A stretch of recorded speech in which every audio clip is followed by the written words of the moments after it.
BLM, Kerala, Tamil Nadu, Pondicherry. അൽഗോരിതത്തിലെ പിഴവുകൾ Indian അധികൃതരുമായി നടത്തിയ ചർച്ചയ്ക്കിടെ മെറ്റ തുറന്ന് സമ്മതിച്ചതായി റിപ്പോർട്ടുകൾ. ഇലക്ട്രോണിക്സ് ആൻഡ് ഇൻഫർമേഷൻ ടെക്നോളജി മന്ത്രാലയത്തിലെ ഉദ്യോഗസ്ഥരുമായുള്ള ചർച്ചയ്ക്കിടെയാണ് മെറ്റ ഇക്കാര്യം സമ്മതിച്ചതെന്നാണ് ഇന്ത്യ ടുഡേയിലും മറ്റും റിപ്പോർട്ട് ചെയ്തിരിക്കുന്നത്.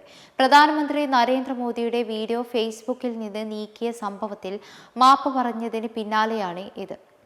മെറ്റയുടെ അൽഗോരിതങ്ങളും പ്ലാറ്റ്ഫോമിന്റെ പ്രവർത്തനം നിയന്ത്രിക്കുന്ന സാങ്കേതിക സംവിധാനങ്ങളുമാണ് കൂടിക്കാഴ്ചയ്ക്കിടെ ചർച്ചാ വിഷയമായത്. എല്ലാ ആശങ്കകളും വ്യക്തമാക്കാനും അവ പരിഹരിക്കുന്നതിനുമുള്ള സമഗ്രമായ പദ്ധതി സമർപ്പിക്കാനും കേന്ദ്ര സർക്കാർ ആവശ്യപ്പെട്ടിട്ടുണ്ടെന്നാണ് വിവരം.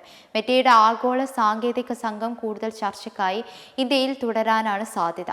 വരും ദിവസങ്ങളിൽ IT സെക്രട്ടറിയുടെ നേതൃത്വത്തിൽ കൂടുതൽ ചർച്ചകൾ നടക്കാനും സാധ്യതകൾ ഏറെയാണ്. പ്രശ്നങ്ങൾ പരിഹരിക്കാനുള്ള ശ്രമം ഇരുഭാഗത്തു നിന്നും ഉണ്ടാകുന്നുണ്ടെന്നും ഉന്നത വൃത്തങ്ങൾ വ്യക്തമാക്കിയിരുന്നു. അതേസമയം സാമൂഹിക മാധ്യമങ്ങളായ ഫേസ്ബുക്ക്, ഇൻസ്റ്റഗ്രാം, വാട്സപ്പ് തുടങ്ങിയ പ്ലാറ്റ്ഫോമുകളുടെ മധ്യ കമ്പനിയായ മെറ്റ പ്രധാനമന്ത്രി നരേന്ദ്രമോദിയുടെ വീഡിയോ നീക്കം ചെയ്ത സംഭവത്തിൽ കഴിഞ്ഞ ദിവസം കേന്ദ്ര സർക്കാരിനോട് മാപ്പ് ചോദിച്ചിരുന്നു. ഇതിന്റെ തുടർച്ചയായി നടന്ന ചർച്ചയിലാണ് മെറ്റയുടെ കേന്ദ്ര സർക്കാർ പ്രതിനിധികൾ നിയമപരമായ ബാധ്യതയിൽ ഉറപ്പു തേടിയത്.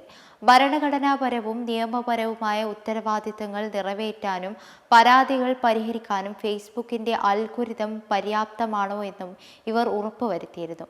കുട്ടികളുടെ ലൈംഗികതയുമായി ബന്ധപ്പെട്ട വിഷയങ്ങൾ കൈകാര്യം ചെയ്തതിലും ഡീപ്പ് ഫേക്ക് നിയന്ത്രിക്കുന്നതിലുമുണ്ടായ വീഴ്ചയിലായിരുന്നു മെറ്റ മാപ്പ് ചോദിച്ചിരുന്നത്. ബുധനാഴ്ച കേന്ദ്രമന്ത്രി അശ്വിനി വൈഷ്ണവുമായി നടത്തിയ ചർച്ചയിലായിരുന്നു ഇവർ ക്ഷമ ചോദിച്ചത്. മെമ്പർമാരുടെ നിക്ഷേപങ്ങൾക്ക് ഉയർന്ന ലാഭവിഹിതം നൽകുന്ന കേന്ദ്ര സർക്കാർ സഹകരണ registered society Bharat Lajna multi state housing cooperative society limited.